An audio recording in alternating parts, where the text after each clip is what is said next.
बिस्मिल्लाहिर्रहमानिर्रहीम।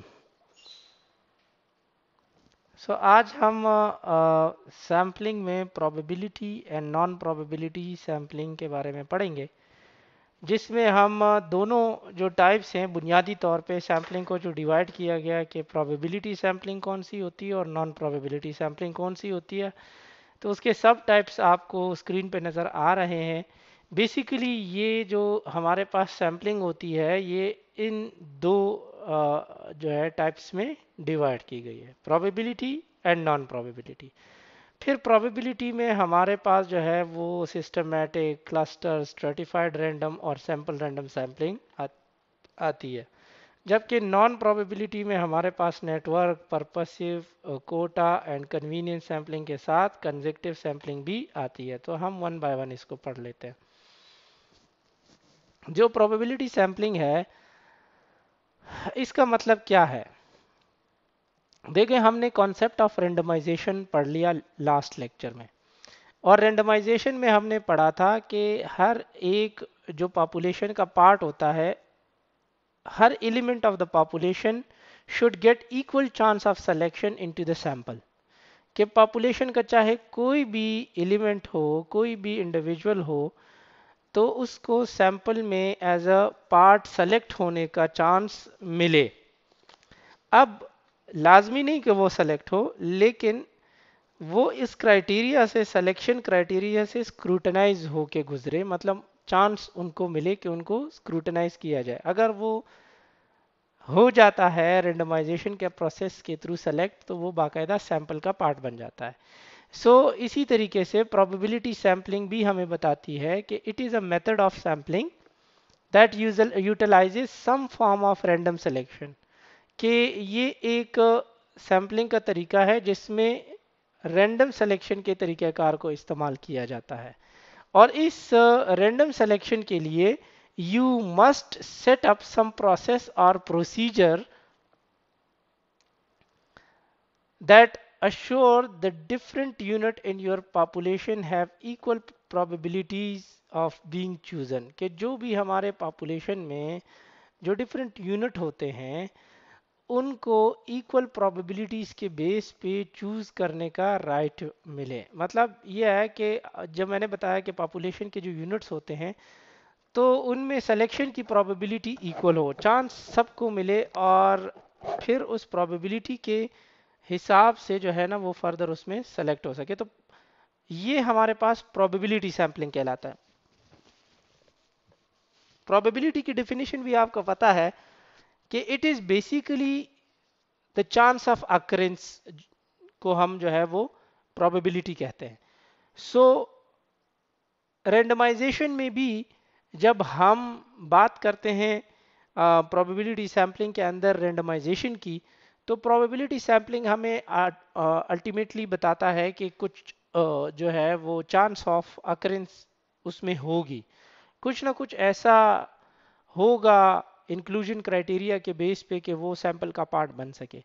फिर उनकी प्रोबेबिलिटी जो एक दूसरे से डिफरेंट होती है, किसी की जो है ना 0.7 होगी तो उसका ज़्यादा चांस होगा, अगर किसी की 0.6 प्रोबेबिलिटी होगी तो उसकी निस्बत उसका चांस कम होगा, लेकिन चांस सबको मिलेगा। So simply it is a probability sampling. इसमें जो पहला टाइप है that is simple random sampling. जिस तरह नाम से वाजह है, इसका जो तरीक़ाकार है रेंडमाइजेशन वो बिल्कुल सिंपल है। और इसका तरीक़ाकार यानी ऑब्जेक्टिव्स क्या है कि टू सेलेक्ट एन, यानी जो स्मॉल एन है, जिसको जो सैंपल को हम स्मॉल एन से रिप्रेजेंट करते हैं, हमने स्टैटिस्टिक्स में पढ़ा था, और पॉपुलेशन को हम लार्ज एन से सेलेक्ट करते हैं।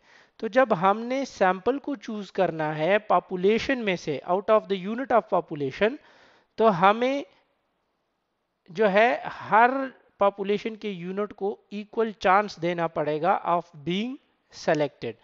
ठीक है, वही एक सेम जो है रेंडमाइजेशन की डेफिनेशन रिपीट हुई है।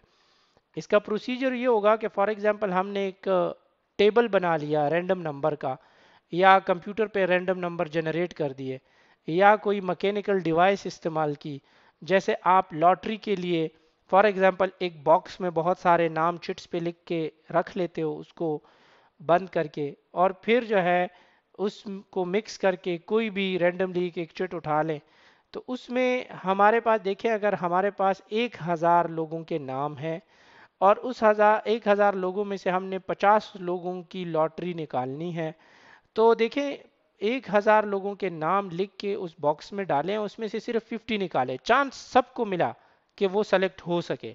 अब अगर कोई सेलेक्ट नहीं हुआ तो वो प्रोबेबिलिटी के बेस पे नहीं हुआ। 1/1000 की प्रोबेबिलिटी हर एक की इक्वल आ रही है। बुनियादी तौर पे इसी तरीके से कंप्यूटर में जब हम एक्सेल शीट का इस्तेमाल करते हुए या फिर SPSS सॉफ्टवेयर का इस्तेमाल करते हैं, तो उसमें हम नाम जो हमारे पास लोग होते हैं पॉपुलेशन में, उनके नामों को रैंडम नंबर दे देते हैं और फिर रैंडमली हम सिंपल ये सेलेक्ट करते हैं कि हर 4th या हर 5th पर्सन जो है वो अलग हो जाए। फॉर एग्जाम्पल, अगर मैंने 100 लोगों में से 25 लोग सेलेक्ट करने हैं, तो मैं 25 लोगों के नाम चूज करके हर एक के नाम को 1 2 3 से रिप्रेजेंट करूंगा। और फिर मुझे याद नहीं है कि किसके नाम का नंबर कौन सा है, लेकिन मैं ये कह लेता हूं कि हर 5वां नंबर जो है वो मैं चूज करूंगा। So for example 1 2 3 4 and 5th, तो जो 5 है उसको मैंने अलग किया और मैंने कहा 5 किसका नंबर है, वो हैंड रेस करे। जब वो हैंड रेस करे उसको बोले आप साइड पे हो जाए, आप सैंपल में सेलेक्ट हो गए। इसी तरीके से 10th पे जो आएगा, फिर 15th पे जो आएगा, फिर 20th पे जो आएगा, फिर 25th पे जो आएगा। आउट ऑफ 100 अगर मैं हर 5th को सेलेक्ट करूं, तो मेरे पास जो है वो इस तरह सैंपल जितना भी मुझे चाहिए होगा वो सेलेक्ट हो जाएगा। ये एक सिंपल तरीकाकार है, इसीलिए इसको हम सिंपल रैंडम सैम्पलिंग कहते हैं। इस तरीक़ेकार के एडवांटेजेस और डिसएडवांटेजेस दोनों हैं। एडवांटेजेस में यह है कि ये बहुत सिंपल है, इजी टू कंडक्ट है और इससे हमें सैंपल बहुत आसानी से मिल जाता है जो हमारा रिक्वायर्ड होता है। डिसएडवांटेजेस ये है कि इसमें हमें complete list of population units बनानी पड़ेगी कि जो पॉपुलेशन में जितने इंडिविजुअल यूनिट्स हैं उन सब को हमने बाकायदा नंबर करके लिस्ट के फॉर्म में लाना पड़ेगा, फिर उसमें से किसी सीक्वेंस के बेस पे हमने सेलेक्ट करना होता है। It does not always achieve the best. ये याद रखें कि चूंकि तरीक़ाकार सिंपल है और बहुत ज़्यादा जो है वो हमारे पास इजी है मेथड, तो इसमें हम बहुत एक्यूरेसी के साथ जाके बेस्ट सैंपल चूज नहीं कर पाते। ठीक है, और क्योंकि वो असल में ये होता है कि कुछ यूनिट्स जो है वो actual representation of the population नहीं होते। पॉपुलेशन का पार्ट तो होते हैं, लेकिन हो सकता है कि वो सैंपल का जब पार्ट बने तो वो एग्जैक्टली पॉपुलेशन के साथ मैच ना कर सके। फॉर एग्जांपल, अगर मैं एक पॉपुलेशन में से मैं कहूँ कि मैं वो लोग चूज करूँ सैंपल में जो जिनका अनकंट्रोल डायबिटीज होगा। अब पॉपुलेशन में मुझे नहीं पता कि किन का अनकंट्रोल्ड है किन का कंट्रोल्ड है, तो मैं जितने भी लोग डायबिटीज वाले हैं उनका नाम चिट्स पे लिख के फिर जो है उनको रेंडमली सेलेक्ट करूंगा। फिर उसमें से जब सैंपल से होके गुजरेंगे तो वो तब पता चलेगा कि ये इनका डायबिटीज कंट्रोल्ड है या अनकंट्रोल्ड है। तो इसी तरीके से ज़रूरी नहीं है कि वो बेस्ट पॉसिबल रिप्रेजेंटेटिव जो है वो सेलेक्ट हो, बल्कि कुछ मतलब यह है कि हमारे पास रिप्रेजेंटेटिव तो होती है लेकिन बेस्ट रिप्रेजेंटेटिवनेस वहाँ पे ज़रूरी नहीं है कि हो सके।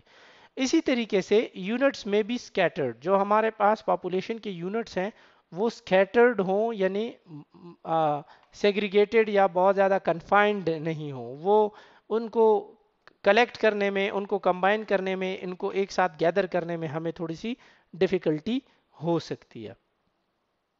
फॉर एग्जांपल, ये मेरे पास लिस्ट है, जो क्लाइंट्स की लिस्ट मैंने बनाई है वो है, और उसमें से मैं ये क्लाइंट्स चूज कर लेता हूँ। तो इस लिस्ट में हो सकता है कि मेरे पास जो है वो 1000 लोग हो और जो मैंने क्लाइंट्स चूज किए हैं वो मेरे पास 100 हो।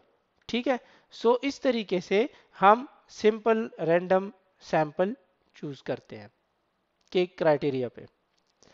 दूसरा जो हमारे पास प्रोबेबिलिटी सैंपलिंग का मेथड है वो है stratified random sampling. Stratified random sampling का मतलब ये है, पहले तो आप स्ट्रेटा को समझें। स्ट्रेटा का मतलब होता है ग्रुपिंग करना, नॉन ओवरलैपिंग ग्रुप्स, वो ग्रुप्स जो किसी करेक्टर के बेस पे एक दूसरे से ओवरलैप ना करें। ठीक है, उसको हम इंडिविजुअल ग्रुप को जो है वो स्ट्रेटम कहते हैं, ठीक है। तो इस तरीके से फॉर एग्जांपल हमारे पास हम ये कहें कि एक पॉपुलेशन से हमने डायबिटिक मेल और फीमेल को देखना है, तो हम उसको दो ग्रुप्स में डिवाइड कर लेते हैं, मेल के ग्रुप में और फीमेल के ग्रुप में, और फिर उसमें से हम रैंडम सिलेक्शन करें, मेल में से अपनी रैंडम सिलेक्शन करें और फीमेल में से अपनी रैंडम सिलेक्शन करें। तो ये हमारे पास स्ट्रेटिफाइड रैंडम सैम्पलिंग होगा, क्योंकि इसमें हमने ग्रुप्स बना लिए, क्योंकि मेल और फीमेल एक ऐसा कैरेक्टर है कि जो ओवरलैप नहीं कर रहा, तो इसीलिए दो अलग अलग ग्रुप्स बनेंगे जो स्ट्रेटम है अलग अलग, और उनमें से फर्दर हम रैंडम सैंपल सिलेक्शन करेंगे, तो इसीलिए ये स्ट्रेटिफाइड रैंडम सैम्पलिंग कहलाएगा। फॉर एग्जाम्पल अगर हम डिवीजन करें किसी पॉपुलेशन में जेंडर के बेस पे, जैसे मेल फीमेल, रिलीजन के बेस पे, तो अगर कोई मुस्लिम है तो वो हिंदू नहीं है, अगर कोई हिंदू है तो वो क्रिश्चियन नहीं है, अगर क्रिश्चियन है तो वो मुस्लिम नहीं है, क्योंकि ये एक ऐसे कॉन्सेप्ट्स हैं, एक ऐसे कॉन्स्ट्रक्ट्स हैं जो एक दूसरे से मुख्तलिफ है। इसी तरीके से एज ग्रुप की अगर हम बात करें तो हम कहें कि यंगर लेस देन 20, हम कहें कि 21 से 40 और 41 से 60 के बीच, तो इसमें कोई ओवरलैपिंग नहीं है। इसका डिसएडवांटेज यह है कि it's a more expensive method, इसमें हमारे पास डेटा भी रिच होना चाहिए, हमें इंफॉर्मेशन भी पूरी मिलनी चाहिए, और दूसरी बात यह है कि ये थोड़ा सा टाइम कंज्यूमिंग है। फॉर एग्जांपल इस पिक्चर में अगर आप देखें तो ये मेरे पास पूरी लिस्ट है, जो आपको फर्स्ट बुक नज़र आ रही है, ये मेरे पास पूरी लिस्ट ऑफ द पॉपुलेशन है। इसमें मैं अगर एथनिक बैकग्राउंड पे करूं तो ये कॉकेजियंस हैं, ये अफ्रीकन अमेरिकन है, और ये हिस्पैनिक अमेरिकन है, ठीक है, ये डिफरेंट नस्लें हैं। जैसे फॉर एग्जांपल अगर ये पूरी पॉपुलेशन मेरे पास पाकिस्तान की है और मैं पंजाबी एथनिक बैकग्राउंड के लोगों को अलग कर दूं, और पख्तून को अलग कर दूं, सिंधियों को अलग कर दूं, बलोचियों को अलग कर दूं, सो इस तरह मेरे पास जो है वो तीन स्ट्रेटम बन गए, जो कि बेसिकली हमारे पास ये स्ट्रेटा हर एक जो है वो अलग अलग रिप्रेजेंट कर रहा है। सो ये एथनिक बैकग्राउंड से, अब इसमें से मैं फिर जो है वो फर्दर सैंपल सिलेक्शन करूं, तो ये मेरे पास कहलाएगा रैंडम स्ट्रेटिफाइड रैंडम सैम्पलिंग, क्योंकि इसमें ग्रुपिंग हो गई और फिर हमने स्ट्रेटिफिकेशन के बाद जो है वो सिलेक्शन किया। ये फर्दर इसकी एक्सप्लेनेशन है कि हम पॉपुलेशन को बुनियादी तौर पे ग्रुप्स में डिवाइड कर लेते हैं, that differs in important ways. जो मेन उनके कॉन्सेप्ट्स होते हैं, वेरिएबल्स होते हैं, जैसे जेंडर के बेस पे हो गया, ethnic background, religion, age, education, जो ओवरलैप नहीं करे एक दूसरे के साथ, तो उसके बेस पे हमने उसको डिफ्रेंशिएट किया। और ये basis for grouping must be known before sampling. मैंने कहा ना कि हमें रिच डेटा चाहिए, तो हमें पता होना चाहिए कि जिस बेस पे हम इनको ग्रुप्स में डिवाइड कर रहे हैं, तो वो ग्रुप्स वो बुनियादी वेरिएबल या जो कॉन्सेप्ट है वो भी हमें पता होना चाहिए, और ये भी उसके बारे में पता होना चाहिए कि ये ओवरलैप नहीं कर रहे हैं, मतलब ये जो है म्यूचुअली एक्सक्लूसिव है। एंड देन हम हर एक स्ट्रेटम से सिंपल रैंडम सिलेक्शन करें विद इन ईच ग्रुप। इसके एडवांटेजेस हम पढ़ लेते हैं, वो ये है कि ये मोर प्रिसाइज है, हमारी सिलेक्शन और बेहतर तरीके से होती है। तमाम जितने सब ग्रुप्स होते हैं, कि जैसे मैं पाकिस्तानी पॉपुलेशन में रिलीजन के बेस पे अगर सिलेक्शन करूं, तो हमें पता है कि सिख, हिंदू और जो माइनॉरिटीज़ ग्रुप हैं वो मुस्लिम्स के निस्बत बहुत कम है, तो उनकी भी रिप्रेजेंटेशन आ जाती है, क्योंकि वो भी एक ग्रुप में अलग हो जाते हैं, और उन ग्रुप से जब हम फर्दर रेशो के हिसाब से सिलेक्शन करते हैं, तो वो स्ट्रेटिफिकेशन हमें जो है वो उन सब ग्रुप्स की रिप्रेजेंटेशन देता है, और इसी वजह से फिर हम जो है सेपरेट कंक्लूजन हर एक ग्रुप के बारे में रिजल्ट से भी निकाल सकते हैं, और हाइपोथेसिस के हिसाब से भी हम अलग अलग जो है थोड़े बहुत प्रिडिक्शन कर सकते हैं।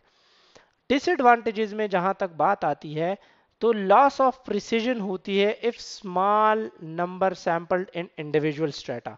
मतलब यह है कि अगर तो हमारे पास कुछ स्ट्रेटा ऐसे बने जो बहुत ज़्यादा पॉपुलेशन वाले हैं, और कुछ स्ट्रेटा ऐसे बने जो बहुत कम पॉपुलेशन वाले हैं। फॉर एग्जांपल मैं एक तरफ पंजाब एथनिक बैकग्राउंड वाले लोगों का डेटा लूं, तो पंजाब की पॉपुलेशन पाकिस्तान में सबसे ज़्यादा है पंजाबियों की, और दूसरी तरफ मैं जो है वो कैलाश के जो हमारे पाकिस्तानी हैं उनका मैं डेटा चूज करूं, तो कैलाश के जो इंडिविजुअल्स हैं, रेजिडेंट्स हैं, वो बहुत कम है, वो हजारों में है, जबकि पंजाब में लोग करोड़ों में हैं। तो एक तरफ स्ट्रेटा जो है वो एथनिक बैकग्राउंड के बेस पे बहुत ज़्यादा बड़ा है, पॉपुलेशन बड़ी है, उसमें से जो रिप्रेजेंटेशन होगी वो जो बाकी छोटे स्ट्रेटम से, जो मैं चित्राल की मैं बात की या कैलाश के रेजिडेंट्स की बात की, तो वो बहुत छोटा है, तो जिसके बेस पे हम जो है वो प्रॉपर रिप्रेजेंटेशन नहीं कर सकते। सो प्रिसीजन जो है वो हमारे पास बहुत कम हो जाती है, क्योंकि जहाँ पे आप एक ग्रुप से बहुत ज़्यादा डेटा लेते हैं, बहुत ज़्यादा थिक सैम्पलिंग होती है, और दूसरे से बहुत जो है वो थिन सैम्पलिंग होती है, तो उसमें वहाँ पे हमारे पास प्रिसीजन थोड़ा सा लॉस्ट कर जाता है। क्लस्टर सैम्पलिंग की जहाँ तक बात है, तो क्लस्टर सैम्पलिंग हमारे पास उस पॉपुलेशन में अप्लाई होती है जो हेट्रोजीनियस होती है। हेट्रोजीनियस ये है कि जिसमें हमारे पास ग्रुपिंग बहुत ज़्यादा होती है, और वो उस ग्रुपिंग में जो कैरेक्टरिस्टिक है वो बहुत ज़्यादा वेरिएबल होते हैं, मतलब होमोजीनियस नहीं होते, सिमिलर नहीं होते। ठीक है। सो इसमें हम क्या करते हैं कि हम पॉपुलेशन को डिवाइड कर लेते हैं क्लस्टर्स में से। क्लस्टर भी बेसिकली ग्रुप्स ही हैं, लेकिन वो हमारे पास जियोग्राफिकल बाउंड्रीज के बेस पे होती है। ठीक है, वो मैं आपको एक्सप्लेन कर देता हूँ एग्जांपल में। सो सो सिंपल रेंडमली सैंपल जो हमारे पास क्लस्टर्स होते हैं, फॉर एग्जांपल वो जियोग्राफिकल, उसमें जैसे हमारे पास हम इंस्टीट्यूशन के बेस पे अगर हम कंपेयर करें, for example university of health sciences के पोस्ट आर के स्टूडेंट को, इसी तरीके से अगर हम कंपेयर करें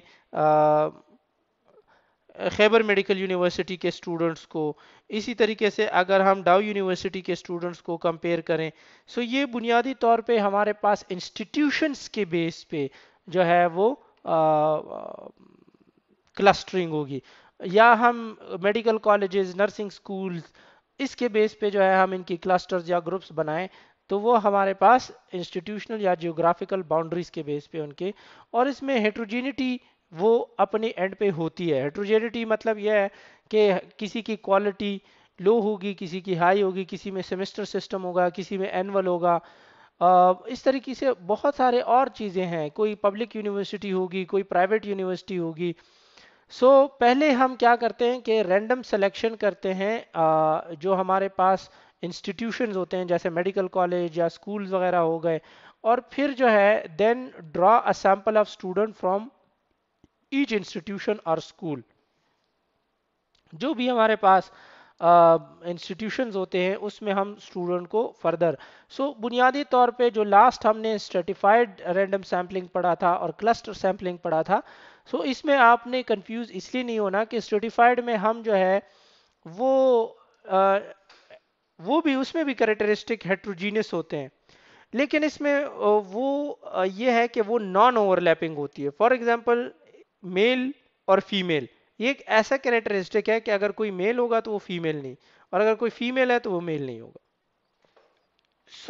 हमने उधर जो है नॉन ओवरलैपिंग कैरेक्टरिस्टिक के बेस पे जो है वो स्ट्रेटिफिकेशन की थी, जबकि क्लस्टर सैम्पलिंग में हम हेट्रोजीनियस, जैसे अगर एक कॉलेज की या यूनिवर्सिटी की मिसाल हम ले लें, तो उसमें मेल फीमेल जो है वो है तो कैरेक्टरिस्टिक एक दूसरे से अलग, लेकिन हम बुनियादी तौर पे इंस्टीट्यूशन को टारगेट करते हैं, हम नॉन ओवरलैपिंग जो है वो उसको नहीं फॉलो करते।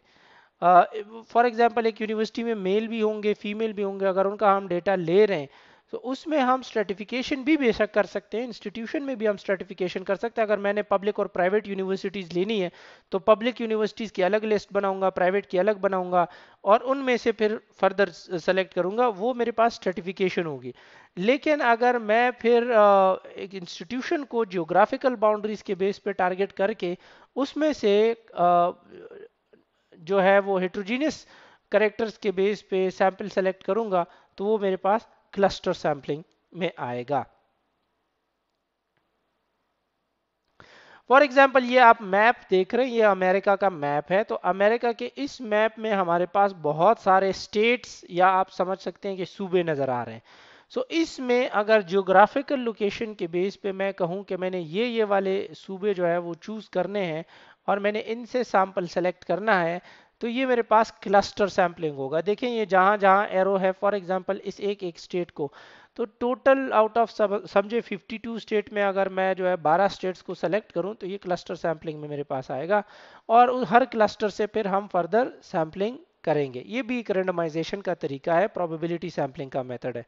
इसकी एडवांटेजेस अगर हम डिस्कस करें तो हमारे पास ये है कि ये एक सिंपल तरीकाकार है जिसमें हम complete list of sampling unit with in the population हमें रिक्वायर नहीं होती। फॉर एग्जांपल मैं अगर पंजाब के 5 डिस्ट्रिक्ट्स से डेटा लूंगा तो मैं अपने, बेशक हेट्रोजीनियस कैरेक्टरिस्टिक होते हैं, कोई जो है वो एजुकेटेड होता है, कोई अनएजुकेटेड, इस तरह रिच और पुअर और मिडिल क्लास और इस मेल फीमेल एज ग्रुप्स हर एक के हिसाब से अलग अलग लोग होंगे। तो इसमें हमें इंडिविजुअल पॉपुलेशन के जो यूनिट्स होते हैं इंडिविजुअल, उनकी डिटेल नहीं चाहिए होती है, बल्कि एक लिस्ट हमें जो है पूरे डिस्ट्रिक्ट्स की चाहिए होती है और उसमें से मैं रैंडमली 5 डिस्ट्रिक्ट चूज करके फिर फर्दर उसमें से अगर सैम्पलिंग करूंगा तो इट्स कंपैरेटिवली इजी। दूसरा ये है कि इसमें हमारे पास जब हम क्लस्टर बना लेते हैं तो वो क्लस्टर हमें ट्रेवल और रिसोर्सिस की रिक्वायरमेंट को ऑटोमेटिकली कम कर देता है, क्योंकि जिन जिन क्लस्टर को हम चूज करते हैं हमने सिर्फ उन्हीं को टारगेट करके उसमें से सैंपल चूज करना होता है। डिसएडवांटेज में इसकी यह है कि इसमें भी हमारे पास सिलेक्शन में प्रिसीजन कम हो जाती है, यानी स्पेसिफिक सिलेक्शन कम हो जाती है अगर हमारे पास क्लस्टर जो है वो होमोजीनियस हो, यानी कैरेक्टर्स इनके बहुत सिमिलर टाइप हो, एक क्लस्टर दूसरे से बिल्कुल मिल रहा हो, और therefore sample variation greater than the population variation. तो इस तरह की सूरत हाल में फिर हमारे पास सैंपल की अंदर जो वेरिएबिलिटी होती है, जो चेंज होता है, वो पॉपुलेशन की निस्बत ज़्यादा होता है। इसके बाद जो है वो है सिस्टमेटिक सैम्पलिंग, इसको कहते हैं। तो सिस्टमेटिक, जैसे नाम से आपको पता है, एक सिस्टमेटिक प्रोसेस के जरिए होता है, एक ऑर्डर्ड फॉर्म में होता है, जिसमें हम सैम्पलिंग कंडक्ट करते हैं when an ordered list of all the member of the population is available. जब हमारे पास पॉपुलेशन में जितने भी यूनिट्स हैं सब की लिस्ट ऑर्डर के हिसाब से, जैसे फॉर एग्जांपल मैं एज के हिसाब से अगर करूं और मैं कहूं कि फर्स्ट मंथ की एज, 1 मंथ की एज से लेकर 65 ईयर्स की एज तक, तो वो मैं असेंडिंग या डिसेंडिंग ऑर्डर में उसको ले आऊं, या मैं जो है वो एजुकेशन के बेस पे कि प्राइमरी एजुकेशन वाले पहले, फिर मिडिल वाले अलग, फिर मैट्रिक वाले अलग, फिर कॉलेज वाले अलग, फिर यूनिवर्सिटी वाले अलग, फिर एमफिल पीएचडी, इस तरह के। तो ये एक ऑर्डर्ड फॉर्म में हमें एक लिस्ट चाहिए होगा। उस लिस्ट से फिर हम एक स्पेसिफिक नंबर पे आने वाले लोगों को हम चूज करें कि पोजीशन पे जो आ रही है। फॉर एग्जांपल तो हमारी इनिशियल स्टार्टिंग पॉइंट जो है वो रैंडम होता है और फिर आगे हम उसमें से एक फिक्स पोजीशन पे, जैसे मैंने कहा कि हर 4th बंदा उसके बाद हर ये हमें चाहिए होगा। सो इसमें हम क्या करते हैं कि divide the population size with the sample size. For example हमारे पास टोटल पॉपुलेशन जो है वो 1200 लोगों की है, हमने उसमें से 100 चूज करने हैं, तो हम 1200 को 100 पे डिवाइड कर लेते हैं, हमारे पास 12 आ जाता है। तो इसका मतलब ये है कि जब ऑर्डर फॉर्म में हमारे पास लिस्ट होता है, उस लिस्ट में से हर 12वीं नंबर पे जो बंदा आ रहा है वो अगर मैं चूज करूंगा तो मेरे पास 100 लोगों का सैंपल सेलेक्ट हो जाएगा। ठीक है, अगर मेरे पास 1200 स्टूडेंट है और उनको मैंने अल्फ़ाबेटिकल ऑर्डर से, या मैंने जो है उनकी एज से या मार्क्स से या किसी स्पेसिफिक कैटेगरी के बुनियाद पे ऑर्डर्ड फॉर्म में उनकी असेंडिंग या डिसेंडिंग फॉर्म की लिस्ट बनाई है, तो मैं कहूँ कि फर्स्ट से लेकर 12th तक जो 12th पे आएगा वो मैं चूज करूंगा, फिर जो 24th पे आएगा वो मैं चूज करूंगा, फिर 36th पे जो आएगा। सो हर 12वीं बंदा मैं चूज करता जाऊं। तो इस तरीके से हमारे पास एक सिस्टमैटिक तरीके से हम वो सैंपल चूज कर लेते हैं।